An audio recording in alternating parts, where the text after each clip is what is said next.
stuff down here on this flat spot because I think this is a pretty good spot for us to collect. Okay. Oh, that's good.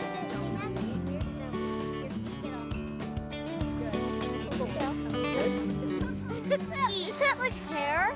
It's not hair, so what do you think we see in the bag? I think tadpoles. Tadpoles. Did we take this sample closer to the edge or further away Further away from the edge? Do you think we might find maybe something that's microscopic in there? Possibly, right? So Tetrahymena in itself, it's a very easy organism to grow, and it being a single-cell organism, it's plentiful. When you grow it, the kids can see it across the microscope, and it's fast. And so right off the bat, you have a very action-packed organism that kind of captures the students' interest. that is Tetrahymena.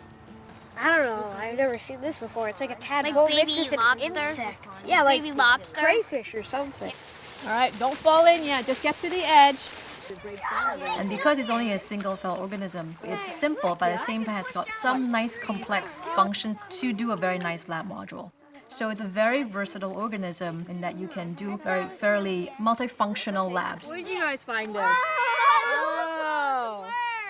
Like squirrels. Most of our labs are written for the middle school and high school, but there's a lot of labs as well that we can tailor down to the elementary school. Oh no, I see a snail. Earlier, we can introduce science to the students. They get comfortable with using all these different equipment and lab supplies so that as they go on, they're more comfortable with doing a science experiment overall. Ew, It's kind of it's brown. I decided it would be good to have a few different ideas and do a little sketch on the side. Children are naturally inquisitive. They want to learn. They want to figure out why this happened, how come, what happens if this changes. Your wind turbines are actually going to do real work. You're going to try and get that cup to lift the pennies. Science is such a terrific opportunity to keep them inspired. The acronym ASSET stands for Advancing Secondary Science Education through Tetrahymena. And the neat thing is that there's a very close-knit science community that has come together through our website. They're more than happy to answer any kind of questions the students may have about Tetrahymena or about science research or science in general. Oh, what is that? They're waving their cilia line. That's how they kind of zoom in and out in the water. There is a database where students can share their data so that if one school, let's say in Nebraska, does the same lab as a school in New York, they input their data into this database and it can compare what these two classrooms have found. So this is one that Sam has prepared. He's got something in there that he wants us to take a look at. We also have a blog that kind of ongoing science stories or science moments in a classroom. Oh, guys, look at this. The research that we use. Yeah, you did.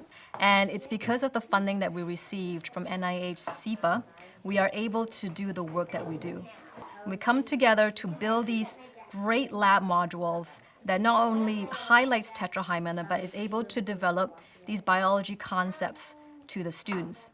And we bring teachers in the summertime with the funding and we train them on how to use these lab modules. So this funding has really made it possible for us to not only support development of the modules, but also to ultimately support these teachers and their quest to bring more science into the classroom. Maybe like 1.5, and then I need to find a So it's important to do our reading and mathematics, but without the science piece, they don't see how it makes sense in the whole world. And science is so easy to make hands-on. You can do a lot of inquiry-based activities where you can give them materials where they start to just fiddle and try things and tweak them and question each other, and then they can come up and solve problems together. That's 20 pennies. That's working.